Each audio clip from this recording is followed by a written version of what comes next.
Testing natin. Ayan. 3, 2, 1. Ayan.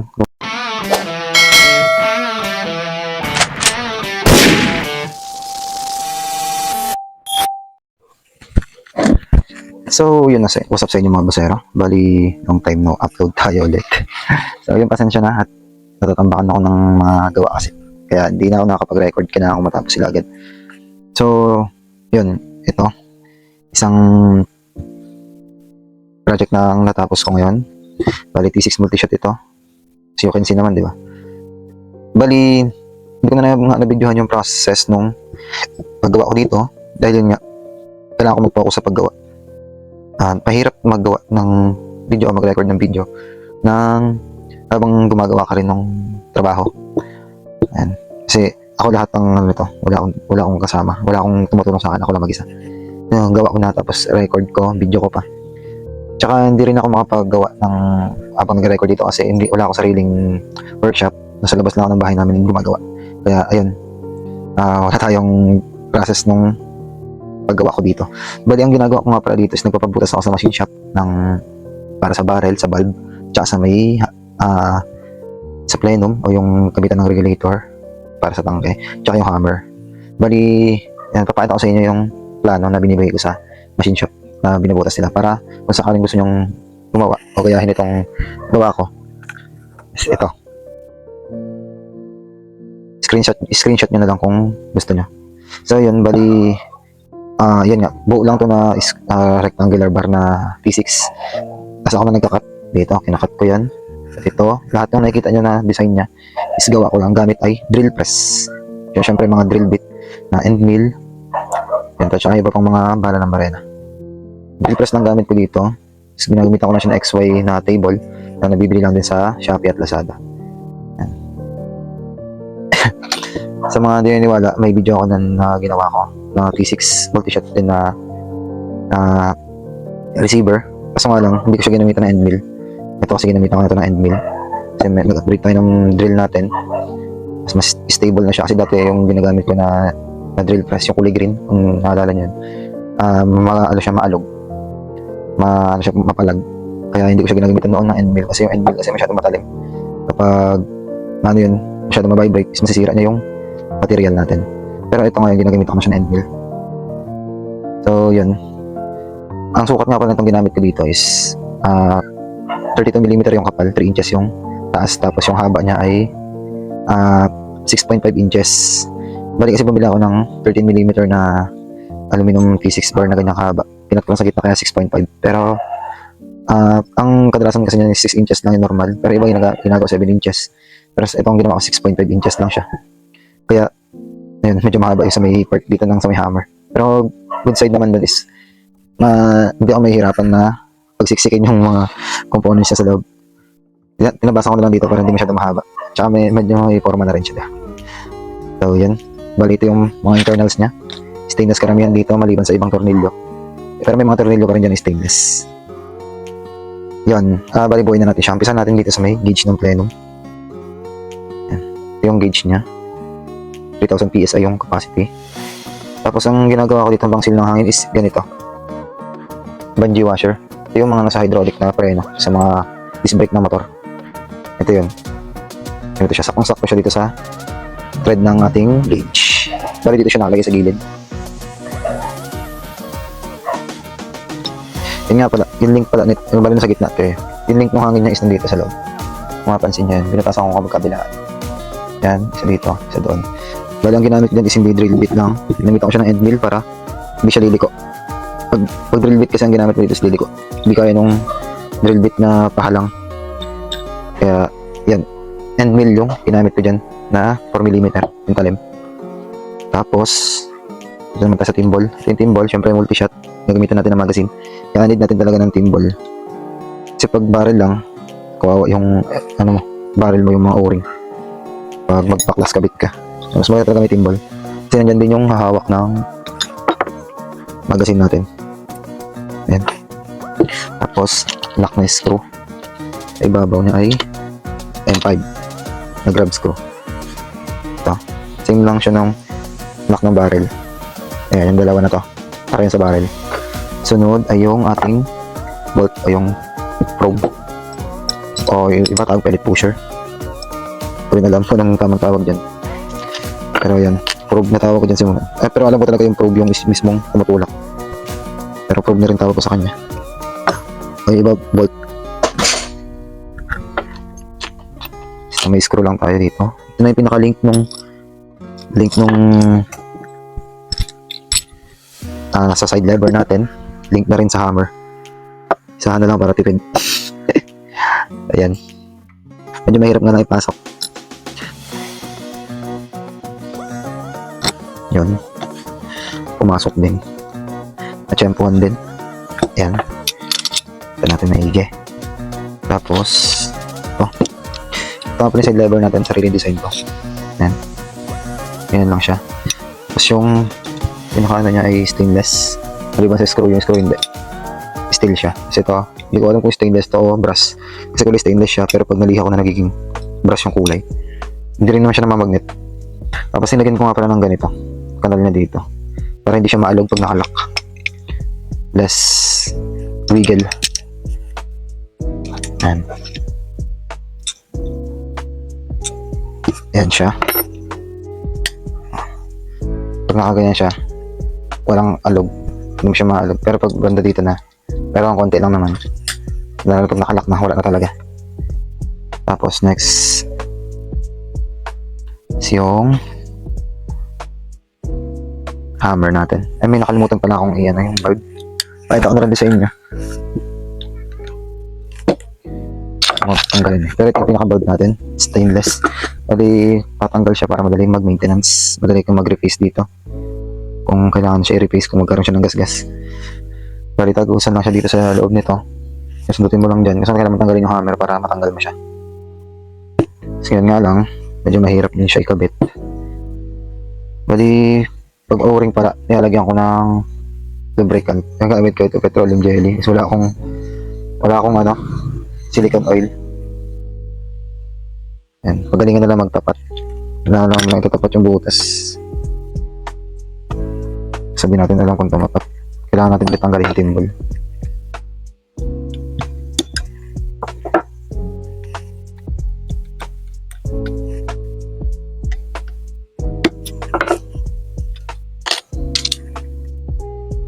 Iusog lang natin ng konti. Lumutan ko kasi, sorry. Tanggalin natin yung screw kasi dyan natin siya sisilipin kung tumapat ba yung butas ng transfer port. Ayan, medyo hindi, tagilid. Hindi ko makuha siya sa sundot.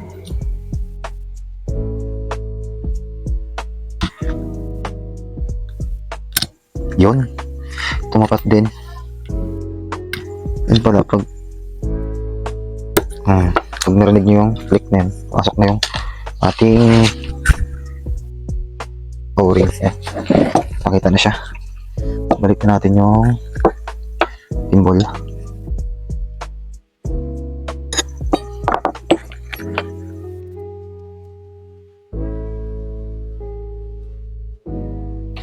Next is yung ito lang yung bulb pin natin. Ito pala yung bulb pin natin, gawa ko rin to. Stainless spokes ng motorsiklo itong ating rod. 10G yung sukat niya, bali sa millimeter, 3.2 siya. Tapos pali acetal na plastic. Ito technique pa lang to. Turo ko sa inyo para hindi kayo mahirapan magpasil. Lagyan ko siya ng petroleum jelly dito, something na parang grasa. Dito sa may mismong babangga sa ating valve seat. Ayan, nilagyan ko siya ng ganyan para mag-lock agad siya. Tapos ito yung pinaka-takip ng ating valve. Bali ano ito, nabili ko lang sa online. Bali ang gamit talaga nitong bagay na to, itong screw na to, ay sa mga sakyan, yung tawag ba dito, sensor ng heat, ng temperature sa makina. Ito yung pinakatakip nun. Bali ang sukat ang thread niya is M18 by 1.5. Yung ulo niya 24mm yung lapad. Ganda kasi nito, allen na siya, kaya mas madali ka magbaklas. So may o-ring na rin siya dito sa may loob niya kasi nga pang sensor ito, pang pressure. Ayun. Bali, pinalubog ko ito sa machine shop. Yan, sila lang may gawa niya, yung malalaki na yan. Pero yung mga cut na to, ako na may gawa niya. Kasi wala pa naman tayong gamit o lathe machine para magawa yung mga ganyang kalalaking butas na precise at thread na ganyang kalalaki. Ayun. Next is yung hammer naman natin. Ito nga pala yung hammer natin. Bali, stainless ito. Yung design niya. Ito yung sa may umahat sa nakakonect sa may side lever. Kasi ito yung sa may sear. Ayan, dalawa na yan. Tapos spring. Ito ang spring niya. Yan. Ito yung pinaka-decacker natin. Ginawa ko lang din siya stainless. Drill press ko lang din siya ginawa. Pati yung screw niya ay stainless din. Karamihan sa screw nito is bakal. Pero maliban dito. Tsaka sa mga grab screw, set screw natin. Mga stainless yan. Pero yung iba dito is steel na. Pero hindi naman siya basta-basta ng steel na kinakalawang. Dahil may nilalagay pa pala ako dito sa may pinakailalim niya. Kasi yung sear natin hindi na umabot sa may mismong hammer. Hindi na naitutulak. Kaya nilagyan ko na lang siya ng extension dito. Ito yung mismong kakalawit sa may sear. Itutulak sa sear para umangat at mag-lock yung sear o yung trigger natin sa may hammer. Tapos ito yung spring na ginagamit natin dito. 8mm lang yung kapal niya. Yung bilog niya. Tapos itong spring na ito is lapad. Hindi siya bilog. Lapad siya. Mas matigas. Yung brand nitong binili ko Booming, nakalagay yung pangalan ng kanya. Spring. Pero ang nakalagay sa description is spring na ito ng printer. Kaya yun. I-unplug natin. Ginawa ko lang din. Itong pinaka may thread natin sa buffer tube is galing lang yun sa sira na holding adapter. Nilagari ko lang. Tinarnilyo ko dito. Ayan, mapapansin nyo may dalawang tornilyo dito sa loob. Ayan, at ko nahatak. Ayan, nahatak naman siya ng ayos. Malambot lang din naman siya, hindi naman siya sobrang tigas. Tapos, dito naman sa trigger. Yung trigger pala natin is 2 stage, 3 stage, o bahala na kayo kung anong tawag dito. Sa trigger to. Ayan, guys, siya tatlo yung mechanism sa loob. Dalawa yung spring niya. Isa dito. Nakaganyan siya. Yan. Ito na yung lagyan natin spring. Stainless din itong mga spring na ito. Pati yung mechanism ng trigger natin stainless din. Ito yung trigger housing. Hindi pa siya makinis. Hindi pa siya nakaskas. Ito testing na natin. Yung natin itong isa yung sa baba. Yung pinakagatilyo.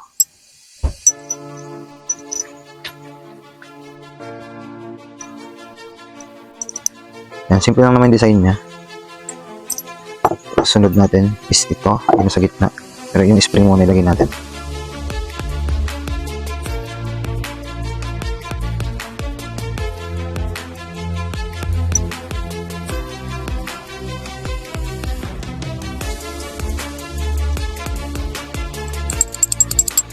Ayun. Bali nilagyan ko siya ng spring dito. Sinama ko yung spring dito. Tapos nilagyan ko rin siya ng spring. Ito yung sa may connect pa siya dito sa may may mismong gatilyo para pag naka-engage siya, hindi siya malikot, hindi, may tension din yung mismong gatilyo natin. Ayan.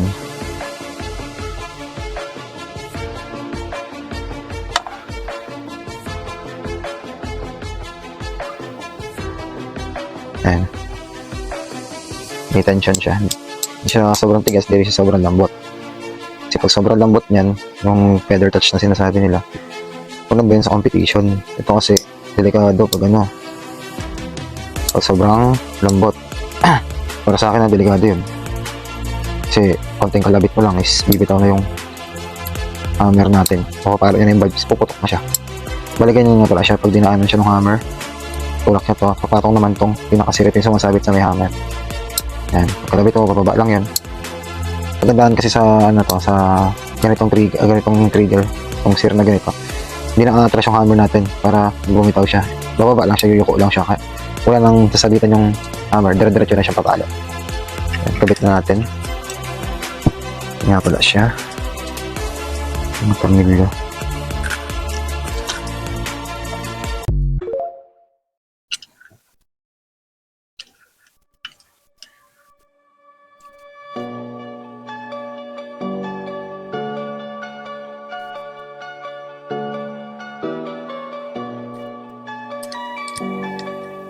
Yan. Try natin kung kakasa. Yan, sumabit naman siya.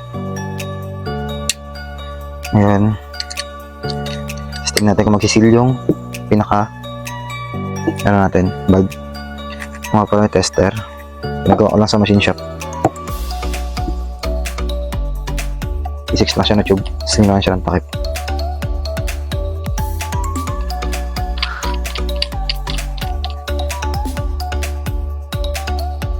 Yan.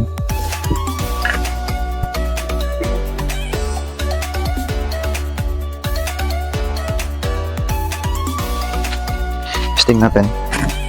Pambabaan ko lang siya. Saglit. Bali, ito na siya mga basero. Nilagyan ko siya ng barrel lang kapang samantala. Kasi testing natin siya, maingay kasi yan. Wala yung barrel na may silencer. Bali yan, may karga siya. May hangin. Nasa 1.4 na lang. Kasi yan. Testing natin. Yan. 3, 2, 1. Ayan, gumagana naman siya na maayos. Ngayon, bubuoy na natin siya talaga.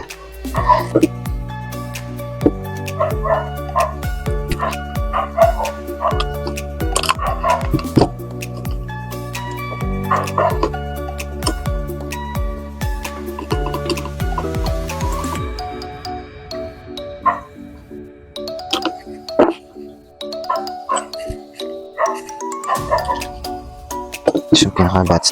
Kasi gawin muna pala natin yung pinaka-hangin natin.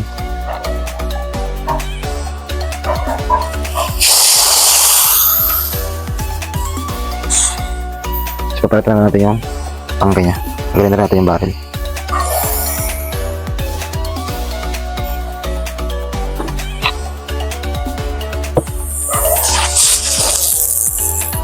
Yan lang natin siya i-drain. Pag wala na hangin, ipitan na ulit natin kahit hand lang. Tapos palitan na rin natin ito ng tangke. Gagamitin ko pa na tangke dito is 3.5L 350cc. Palitan ko lang itong o-ring kasi masyado maliit na. Dito dapat sa may tangke. Mas malaki yung ilalagay natin. Ito yung tank natin. Battle tank tayo na round end.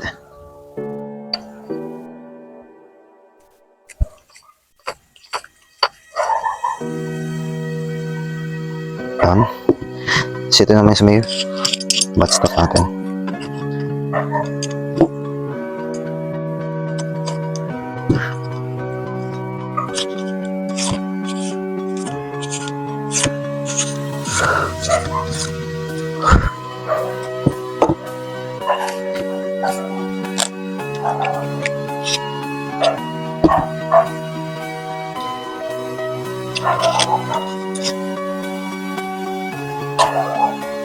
Yung barrel natin.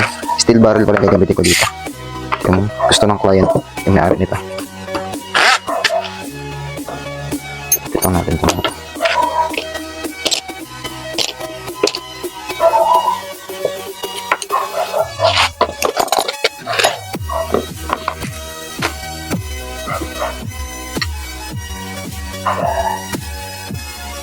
Size pala ng barrel natin is 19.5 inches.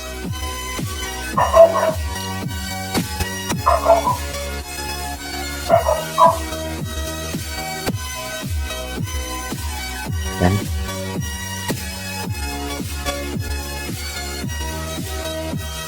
So, ayan. Yan yung naka-unit. Ito pala yung plenum natin, extra plenum. Is hindi, stainless to. Mabibili mo na siya sa hardware. Bali, ano to eh, yung faucet extender. Pero stainless. So, ayan na yung buong unit. Kakargaan ko na lang to ng laman, ng hangin. Tapos, test fire ko. Pero sa susunod na video na yun. So, yun lang mga busero. Next upload natin is yung test fire nito.